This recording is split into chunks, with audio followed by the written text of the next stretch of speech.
Welcome to small fins aquarium. നിങ്ങളുടെ കയ്യിൽ ഒരു പഴയ പൊട്ടിയ വാട്ടർ ടാങ്ക് ഉണ്ടോ? അത് കളയരുത്.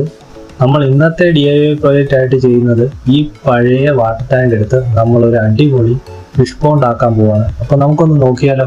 ഇപ്പോൾ എൻ്റെ കയ്യിലിരിക്കുന്ന ഈ ടാങ്ക് എന്ന് പറയുന്ന ഒരു ഫൈബർ ടാങ്ക് ആണ്. അതിപ്പോൾ 2 പീസ് ആക്കിയിട്ടുണ്ട്, 2 ഈക്വൽ ആയിട്ടുള്ള പീസ് ആക്കിയിട്ടുണ്ട്.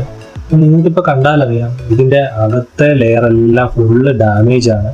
അതിങ്ങനെ കാലപ്പഴക്കം കാരണം അതിങ്ങനെ പൊങ്ങിയൊക്കെ വന്നിട്ടുണ്ട്. അതിപ്പോൾ നമുക്ക് ഒരു ഹോൾ അടയ്ക്കാൻ പറ്റാത്ത രീതി, പിന്നെ അതുകൂടാതെ ടാങ്കിന് ക്രാക്കും ഉണ്ട്.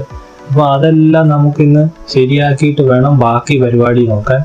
ഇതിൻ്റെ സൈഡ് നോക്കുവാണെങ്കിൽ അങ്ങനെ വലിയ പ്രശ്നങ്ങളൊന്നും കാണാനില്ല, പക്ഷെ എന്നാലും ഇതുപോലത്തെ ചിപ്പ് ഓഫും കാര്യങ്ങളും എല്ലാം ഉണ്ട്. അപ്പോൾ അതെല്ലാം നമ്മൾ കറക്റ്റ് ചെയ്യണം. ഈ ടാങ്കിൻ്റെ അകത്തുള്ള ഈ ലെയർ ഇത് നമുക്ക് പൊളിച്ച് കളയണം. അപ്പോൾ ഒരുപാട് ഷാർപ്പായിട്ടുള്ള സംഭവങ്ങളൊന്നും ഉപയോഗിക്കാൻ പറ്റത്തില്ല, കാരണം ഇത് പഴയ ടാങ്കാണ്. അപ്പം ഞാൻ ഇപ്പോൾ എടുത്തേക്കുന്നത് പൈപ്പിൻ്റെ പീസാണ്.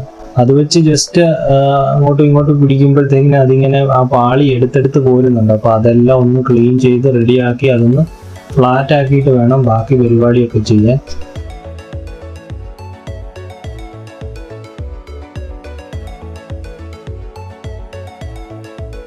അടുത്തതായിട്ട് നമ്മൾ ചെയ്യുന്നത് ഈ ടാങ്കിന്റെ താഴ്ഭാഗത്ത് ഒരു ലെയർ സിമെന്റ് ഇടുക എന്നുള്ളതാണ്. അത് ഗ്രൗട്ടായിട്ടാണ് ഇടുന്നത്. കോപ്പർ ഫിക്സിറ്റ് ആ സൊല്യൂഷനും കൂടെ മിക്സ് ചെയ്ത സിമെന്റ് ആണ് ഇതേക്കുന്നത്. കാരണം ഈ ഒരു ടാങ്കിന്റെ കാര്യം എന്ന് വെച്ച് കഴിഞ്ഞാൽ നമ്മൾ ആ ഒരു ലെയർ പോയി കഴിഞ്ഞപ്പോൾ ചിലപ്പോൾ ലീക്ക് വരാൻ സാധ്യതയുണ്ട്. അപ്പോൾ ആ ലീക്ക് ഒഴിവാക്കാൻ വേണ്ടി നമ്മളൊരു ലെയറായിട്ട് സിമെന്റ് കൊടുക്കുന്നത് നല്ലതായിരിക്കും. അപ്പോൾ അതാണ് അടുത്ത പരിപാടി. സൈഡിലൊന്നും അങ്ങനെ തേക്കേണ്ട ആവശ്യമില്ല, കാരണം ഇതിന് ഇപ്പൊ സൈഡിൽ അങ്ങനെ വലിയ ഡാമേജസും കാര്യങ്ങളൊന്നുമില്ല. ഈ ബേസ് വരുന്ന ഭാഗത്താണ് എല്ലാ ക്രാക്കും കാര്യങ്ങളും എല്ലാം വന്നിരിക്കുന്നത്. അപ്പോൾ അതെല്ലാം അടച്ച് സിമെന്റ് ചെയ്യാന്നുള്ളതാണ് അടുത്ത പരിപാടി.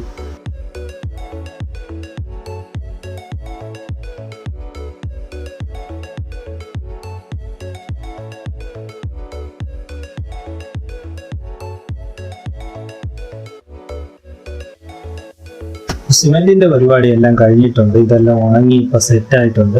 ഇനിയത്തെ പരിപാടി എന്ന് പറയുന്നത് ഇതിന് പെയിന്റ് ചെയ്യണം. പെയിന്റ് ചെയ്യാൻ ഞാൻ എടുത്തിരിക്കുന്നതെന്ന് പറയുന്നത് ഈ നമ്മുടെ ഫിഷ് ടാങ്കിനും അങ്ങനെയൊക്കെ അടിക്കുന്ന ഒരു റബ്ബറൈസ്ഡ് കോട്ടാണ്. അത് ബ്ലൂ കളറാണ്. ഇതാണ് ഞാനപ്പോൾ ഉപയോഗിക്കാൻ പോകുന്നത്.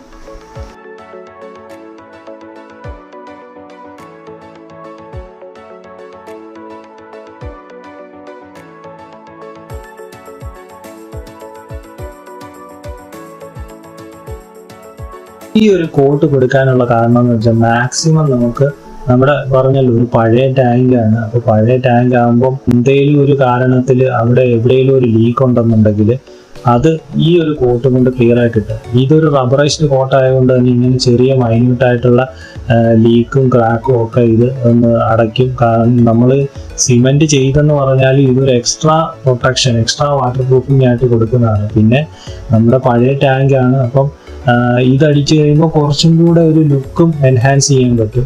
ഇതിന് തന്നെ പായലും ഒക്കെ പിടിക്കും കേട്ടോ, കാരണം നമ്മുടെ മീനും പായലൊക്കെ വേണ്ടതാണ്. അപ്പം പായലും ഒക്കെ പിടിക്കും. പക്ഷെ എന്ന് പറഞ്ഞാൽ ഇപ്പം പായൽ പിടിക്കേണ്ട ആർക്കെങ്കിലും ക്ലീൻ ചെയ്യണം എന്നൊക്കെ ഉണ്ടെങ്കിലും ഈ ഒരു പെയിന്റ് ഉള്ളതുകൊണ്ട് നമുക്ക് പെട്ടെന്ന് ക്ലീൻ ചെയ്തെടുക്കുകയും ചെയ്യും. പക്ഷെ ഞാൻ റെക്കമെൻഡ് ചെയ്യുന്നത് പായൽ പിടിക്കുന്നത് ക്ലീൻ ചെയ്യില്ലെന്നാണ്. കാരണം അതിന്റെ എക്കോസിസ്റ്റം ബിൽഡ് ചെയ്യാൻ അതായിരിക്കും നല്ലതെന്നാണ് ഞാൻ പറയുന്നത്. നമ്മുടെ ടാങ്കിന് ഒരു എക്സ്ട്രാ ലെയർ ഓഫ് പ്രൊട്ടക്ഷൻ എന്നുള്ള ഒരു രീതിയിൽ നമുക്ക് ഈ ഒരു പെയിന്റ് യൂസ് ചെയ്യാം. പിന്നെ നമ്മുടെ ടാങ്കിന്റെ ഭംഗി കൂട്ടാൻ. പെയിന്റിങ്ങും കാര്യങ്ങളും എല്ലാം കഴിഞ്ഞു. നെക്സ്റ്റ് ചെയ്യാൻ പോകുന്നതെന്ന് വെച്ച് കഴിഞ്ഞാൽ കുറച്ച് വെള്ളം ആഡ് ചെയ്യുക. വെള്ളം ആഡ് ചെയ്തതിന് ശേഷം കുറച്ച് വാഴയിലയോ അങ്ങനെ എന്തെങ്കിലും, ചിലവർ ചാണകപ്പൊടിയോ ചാണകമോ ഒക്കെ യൂസ് ചെയ്യാറുണ്ട്. ഇത് എന്തിനാന്ന് വെച്ച് കഴിഞ്ഞാൽ നമ്മൾ എന്തായാലും പെയിന്റ് അടിച്ചതാണല്ലോ. പെയിന്റ് അടിച്ചതിൻ്റെ അപ്പോൾ പെയിന്റിന് കെമിക്കൽസും കാര്യങ്ങളും എല്ലാം കാണും. ടാങ്ക് ഒന്ന് ക്യൂർ ആക്കി എടുക്കണം. അതിനുവേണ്ടിയാണ് ഈ ഒരു രീതിയിൽ നമ്മൾ ചെയ്യുന്നത്. കാരണം നമ്മൾ ഡയറക്റ്റ് ഫിഷിന് ഇട്ട് കഴിഞ്ഞാൽ അതിന് ഇഷ്യൂസ് വരാൻ ചാൻസ് ഉണ്ട്. അപ്പോൾ അത് അവോയ്ഡ് ചെയ്യാനാണ് നമ്മൾ ഇങ്ങനെ ചെയ്യുന്നത്. അപ്പോൾ നമ്മൾ പുതിയൊരു ഫിഷ് ടാങ്ക് ഉണ്ടാക്കുന്നത് ഈ ഒരു കാര്യം ഒരിക്കലും മറക്കാതിരിക്കുക.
ഇപ്പം മനസ്സിലായില്ലേ, നിങ്ങൾക്ക് ഒരു ടാങ്ക് സെറ്റപ്പ് ഈസി ആയിട്ട് ചെയ്യാനുള്ളതേ ഉള്ളൂ. അപ്പം നിങ്ങളും ഇതുപോലെ എന്തെങ്കിലും പോയ ടാങ്കോ കാര്യങ്ങളോ എന്തെങ്കിലും ഉണ്ടെങ്കിൽ, ടാങ്ക് തന്നെ വേണമെന്നില്ല, ഇതിലും ചെറുത് ചിലർ ഫ്രിഡ്ജ് ബോക്സിലൊക്കെ ചെയ്യുന്നുണ്ട്, ചിലർ വേറെ ചെറിയ പാത്രങ്ങളിൽ ചെയ്യുന്നുണ്ട്.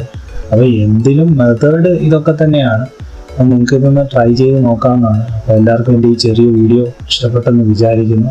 ഇഷ്ടപ്പെട്ട please do like, comment and share and subscribe to my channel. Happy fish keeping guys. Thank you.